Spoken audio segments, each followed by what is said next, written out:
I was still standing on the scaffolding, trying to finish up some damn site reports on my phone, when it rang. I had sweat running down my back, my boots full of drywall dust, and the sun was beating the hell out of me.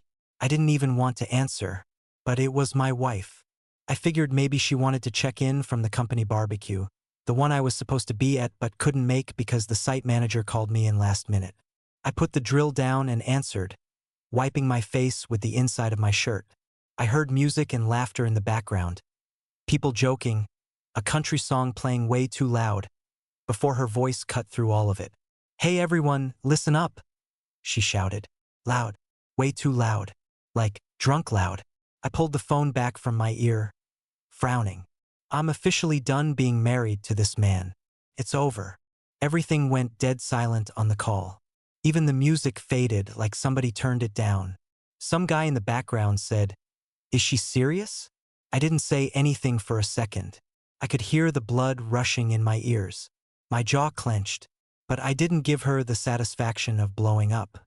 "All right," I said calmly as I could. "Take care." Then I hung up. Just like that, I dropped the phone back in my tool bag and looked out at the half-finished wiring job in front of me. My hands were still shaking, but my head was already racing ahead. She said it was over? Fine. Let's make it official. I finished the reports, sent them in, and got right back to work. Not because I wasn't pissed, but because I needed that job to stay steady. I needed that money in place for what came next. This woman thought she was embarrassing me in front of my coworkers and her little group of barbecue wine moms, but she just handed me the cleanest exit I could ask for. In front of witnesses, on speaker. That was her play? Then mine was already in motion. I drove straight home after work that night, didn't stop for dinner, didn't turn on the TV. I walked in, kicked off my boots, and sat at the kitchen table with my laptop and phone. My hands weren't shaking anymore. I wasn't angry. I was just done. First thing I did was pull up our credit card account, the one she used for salon visits, gas, and dumb crap like scented candles. Canceled it in under 5 minutes. Sent the new card to my shop instead of the house. Next, I logged into my HR portal. Took her off the health plan. No more cleanings at that fancy dental place she liked. No more free prescriptions. She'd always bragged about how lucky she was to be married to someone with union benefits. Well, she gave that up with one sentence. Then I pulled up my business account, the one I use for side jobs and materials. She used to dip into it every now and then to pay her phone bill or buy groceries when her paycheck ran short. I pulled her name off as an authorized user. Locked it down with two-step verification. I moved quiet, deliberate. No yelling, no long texts, just action. The whole time, my phone kept lighting up. Texts from her, missed calls. Then her mom started calling too. I didn't read a word, didn't listen to a single voicemail. Just watched the list grow longer while I kept checking off tasks. By the time the sun went down, I was walking through the house looking at everything differently. Not with sadness, not with nostalgia, just with new eyes. This was mine. The house, the bills, the truck in the driveway, the life she got bored of because it wasn't flashy enough for her little group of backyard influencers. Next morning, I stopped by the hardware store on my way home from the gym and picked up a new lock set. Got back to the house, unscrewed the old ones, popped the new deadbolts in like it was just another Saturday chore. Didn't take more than 15 minutes. She wasn't getting back in. Not through that door. That afternoon, I sat on the porch with a cold bottle of water, scrolled through my contacts, and blocked her number. Then blocked her mom. I didn't owe either of them a response. Not after what she pulled. And you know what? As the silence settled in, something weird happened. I felt good. Like calm. Not relief. Not revenge. Just peace. No more second-guessing. No more wondering if I was losing my mind when she came home smelling like tequila and told me she was just out with the girls. I grilled a steak that night. Sat on the back deck by myself. Crickets going nuts in the grass. Neighbors' dogs barking. Breeze coming through the trees. It hit me right then how long it had been since I'd felt this settled in my own skin. Like the noise in my head had finally shut up. She'd been slowly pulling me apart for a while now. Laughing at my job, rolling her eyes when I talked about clients, acting like I was some small-town joke. But she was the one who made a fool of herself. And now she was watching the door stay locked, literally and figuratively. I didn't gloat. I didn't brag to anyone. I just kept doing what needed to be done. My buddy Jace texted that night, said he heard something went down at the barbecue. I told him, yeah, she wanted out. I opened the door for her. Then I muted the group chat, turned my phone face down, and let the house go quiet again. Not lonely quiet, just right. Next morning, around 7:30, I heard the screen door rattle. I was halfway through a cup of coffee, standing at the kitchen counter, still in my gym shorts. I didn't rush. I already knew who it was. She started knocking, light at first, then harder. Hello? She called. Why can't I get in the house? I walked to the door and looked through the peephole. She was standing there in the same black romper she wore to the barbecue. Makeup smudged, hair in a messy knot that didn't look intentional. Barefoot. No purse. I unlocked the deadbolt, opened the door just a crack, just enough to see her face up close. She blinked at me like she was shocked. Seriously? What the hell is this? You don't live here anymore, I said. She threw her hands up. Are you kidding me right now? You changed the locks? Because of a stupid joke at a cookout. That wasn't a joke. Oh my God, she scoffed. You're being so dramatic. I didn't flinch. I didn't raise my voice. I just stood there, one hand on the doorframe, body blocking the gap. You said it was over, in front of 30 people. That's not a joke. She let out a dry laugh, looked away like she couldn't believe I was being serious. We were drinking. People were laughing. It was just dumb fun.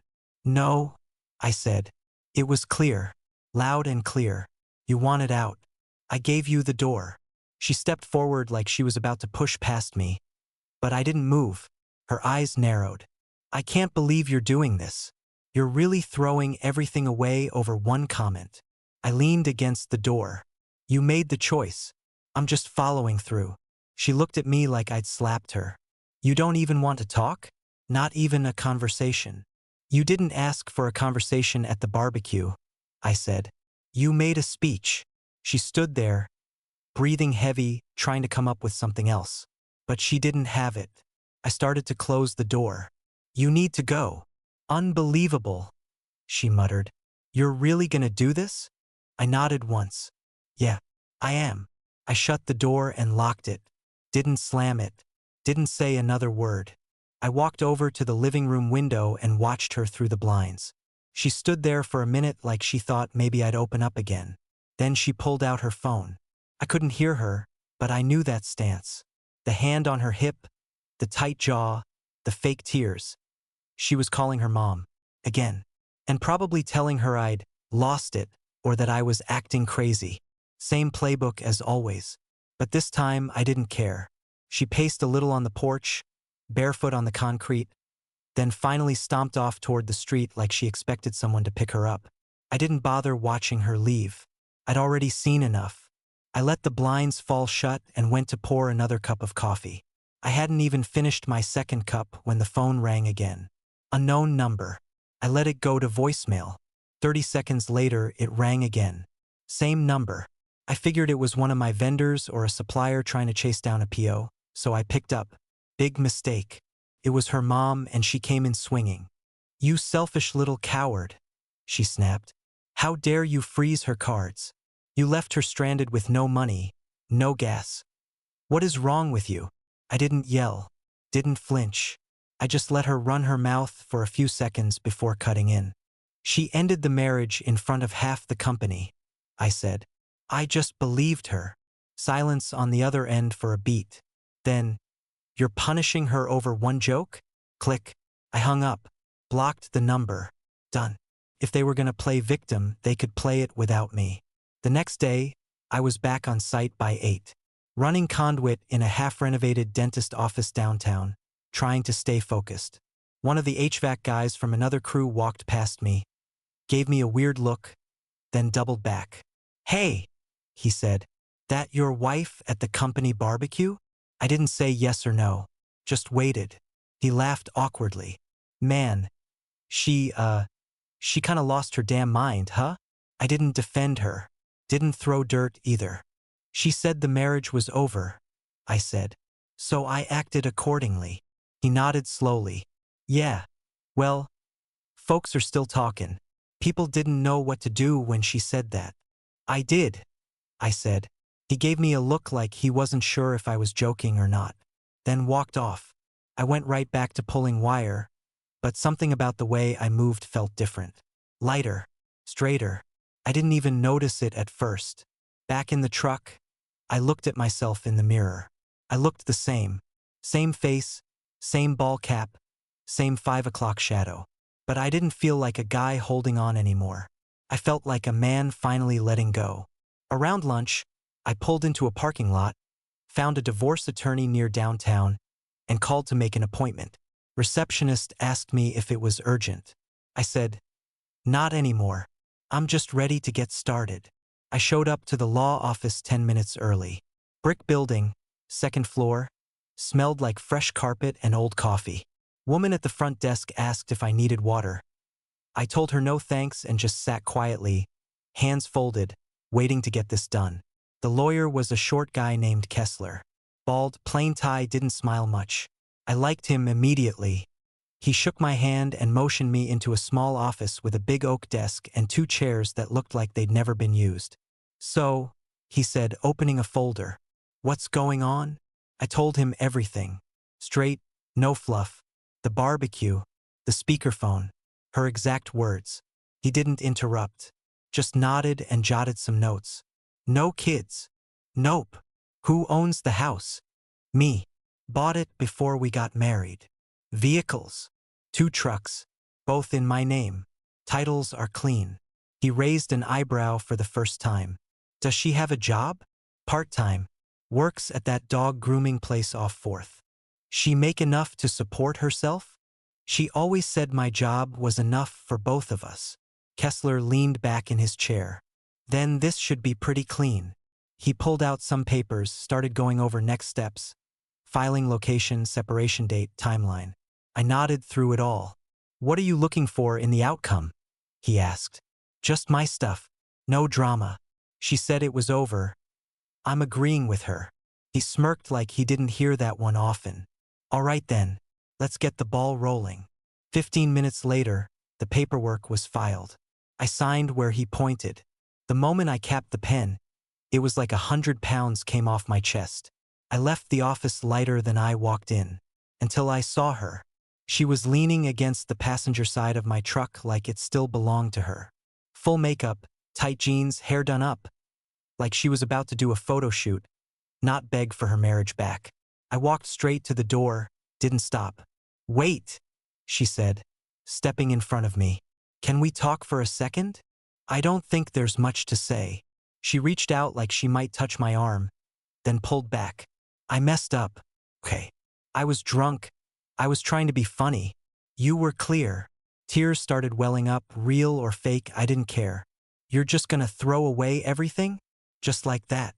I opened the door. No. You threw it away. I'm just not chasing after it. She sniffed, voice cracking. You don't even want to try to fix it? I looked her dead in the eyes. You said it was over, so I'm helping you move on. She stood there frozen, mascara starting to run, trying to come up with something else. I got in the truck, closed the door, started the engine. Didn't peel out, didn't throw a parting shot. Just drove off calm. Let her watch me leave this time.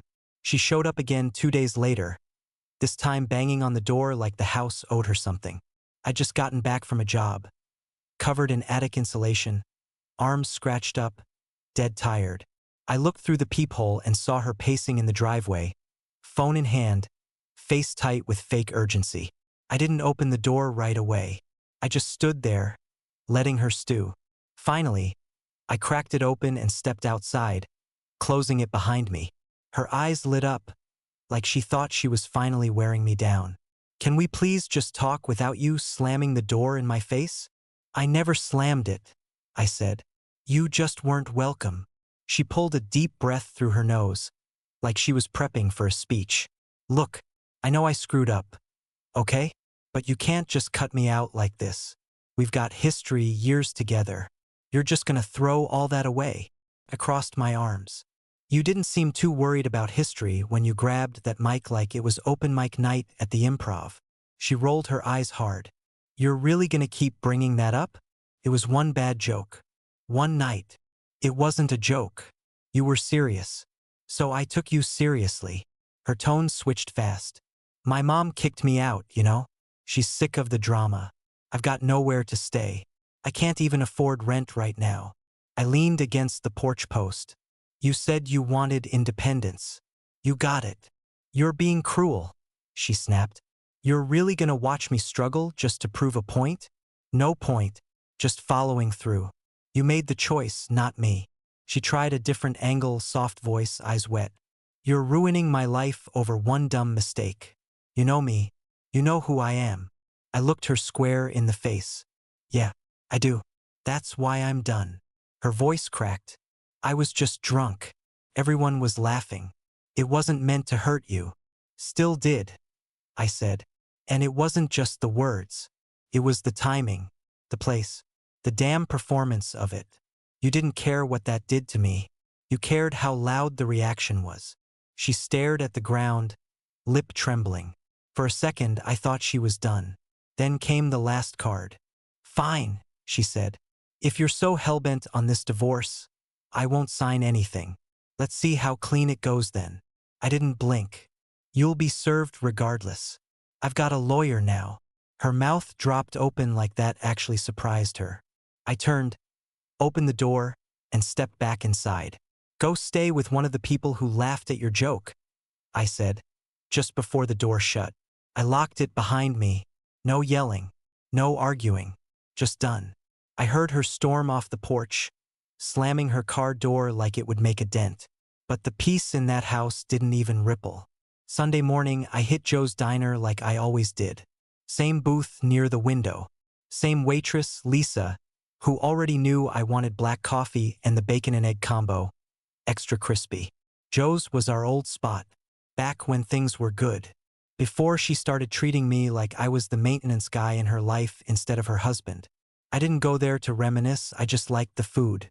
I was halfway through my toast when I heard the little bell over the door ring. Didn't think much of it until I caught a whiff of too much perfume and saw heads start turning. She walked in like it was prom night. Full makeup, hair curled, high heels clicking like gunshots across the tile. Fake surprised expression planted right on her face the second she spotted me. "Oh wow," she said loud enough for half the place to hear. "Fancy running into you here." I didn't say a word, just kept eating. She strutted over, slid into the booth across from me like she still had the right, and set her bag down with a little dramatic sigh. "We should talk," she said. "You've been avoiding me." I set my fork down. People were already watching, not even pretending not to. "You ended this marriage in front of 30 people," I said. "I believed you." She blinked like that actually stung. "I was drinking. People were egging me on. You know how those events get." "No, I don't," I said, "because I was working. Like always." She looked around, noticed all the eyes on us, and leaned in like we were sharing some private little moment. "I didn't mean it like that," she whispered. "I just got carried away. I was trying to be funny." "Didn't land," I said. She pulled the tissue from her bag and dabbed at her eyes that weren't actually crying. "I've been so stressed. Between work and my mom and all the pressure lately." "You mean consequences?" I asked. She finally dropped the act. "I'm trying, all right? I'm trying to fix this, and you're just sitting there like you don't even care." "I do care," I said. "That's why I'm not letting you spin it." She leaned back like I slapped her. "You always do this. Always make me out to be the villain." "You did that part all by yourself," I said. "You wanted a reaction. You got one." She stared at me, lips pressed tight, like she thought silence might make me fold. I picked up my coffee, took one last sip, and stood up. "Sometimes," I said, loud enough for the tables around us to hear, "what you ask for is what you get." I tossed a 20 on the table, nodded at Lisa, and walked out. Behind me, I heard chairs scrape, hushed murmurs. Nobody was defending her. Nobody was rushing to comfort her. The door shut behind me and the sun hit my face. Felt clean, like the truth finally spoke louder than her noise. That week, the town woke up. Didn't matter where I went, the gas station, the job site, the gym, people had something to say. Quietly, of course. Nobody around here liked drama in the open, but they damn sure paid attention to it. One of the younger guys at work, Tyler, pulled me aside while we were loading out conduit. "Hey man," he said, scratching the back of his neck. "I heard what went down at the diner. You handled that better than I would've." I just nodded. Didn't see the point in yelling. She said what she said. He looked like he wanted to ask more, but I walked off before he could. I wasn't looking for sympathy. I wasn't looking for backup. I just wanted it done. Later that day, Jace shot me a text. "Jace, bro, people are talking. They think she's completely lost it." Me, not my problem anymore. I kept it moving. What really surprised me was her family. Her sister, Heather, stopped returning her calls. I only knew that because one of the girls who works at the salon with her told my buddy's wife. Apparently, Heather told her, "You embarrassed yourself and the whole damn family. Don't drag me into it." A couple of her friends started popping up too, messaging me on Facebook with half-hearted apologies.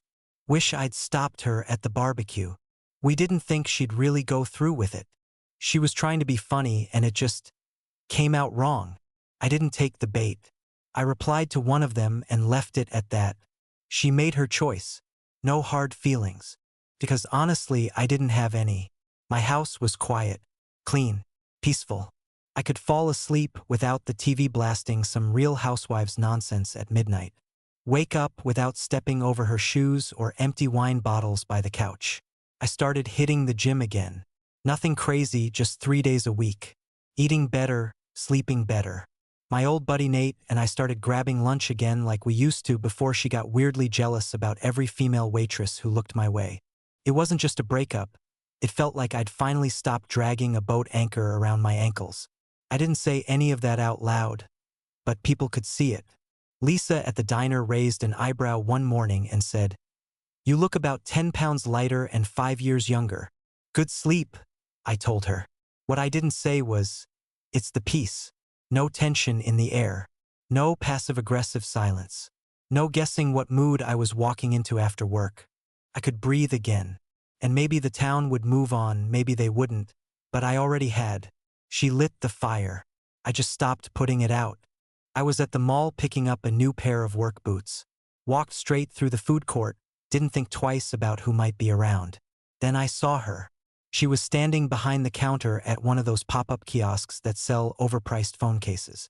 Wearing a company polo, hair pulled back, eyes already locked on me. She stepped out before I could pass by. "Hey," she said, like we were just two old classmates bumping into each other. I gave her a nod. "Hey." Then I kept walking. I didn't stop. Didn't look back. Wasn't cold. Just clear. Couple hours later, my buddy's girlfriend, who works at the pretzel place 2 stores over, texted me. "She cried in the back room after you left. Like full breakdown. Just so you know." I read it once, then deleted it. Next day, I was back on the job when my phone buzzed again. Unknown number. Out of habit, I let it ring. Then it rang again. Same number. I sighed and answered, already knowing. It was her mom. Again. "She's suffering," she said, voice tight with that fake politeness people use when they're trying to guilt trip you. "Can't you just talk to her? 5 minutes. That's all she wants." I stood in the corner of a half-finished kitchen, drywall dust on my sleeves, drill still buzzing in the background. "Talk about what?" I said. "She made a joke out of our marriage. I didn't yell. I didn't cheat. I didn't humiliate her in public. I just believed her. That's it. She knows she messed up. She showed me who she is," I said, cutting her off. "I'm done." Silence on the line. I waited 1 second, then hung up. Blocked the number. That was the last rope connecting me to that family. And it snapped clean. No texts. No calls. No surprise visits. Just quiet. And that was the first time I felt sure it would finally stay that way.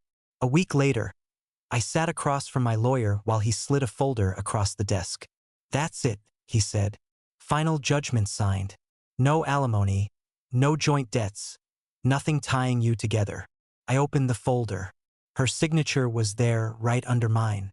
She walked away with her clothes, a couple boxes of junk from the garage, and whatever was left in her checking account. No house, no trucks, no leverage, just done. I shook Kessler's hand, told him thanks, and stepped out into the parking lot. It was a sunny afternoon, dry breeze, clean blue sky.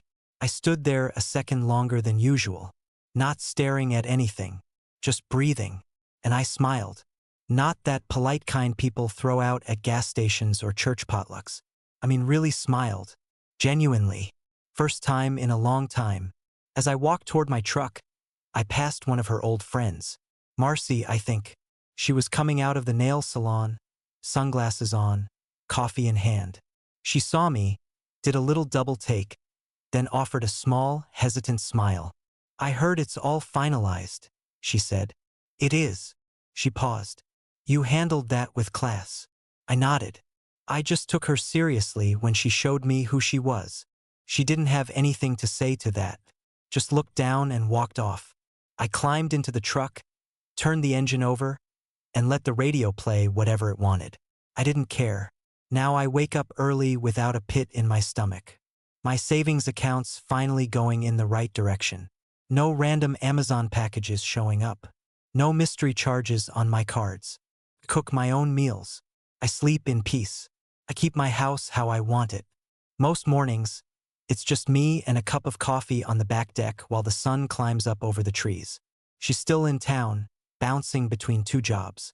A kiosk and part-time cleaning at a vet clinic. Last I heard, she's not close with her family anymore. Her sister doesn't speak to her. Her mom gave up. The attention she used to crave? Gone. And the best part? I don't feel a damn thing about it. Losing her was the best thing that ever happened to me.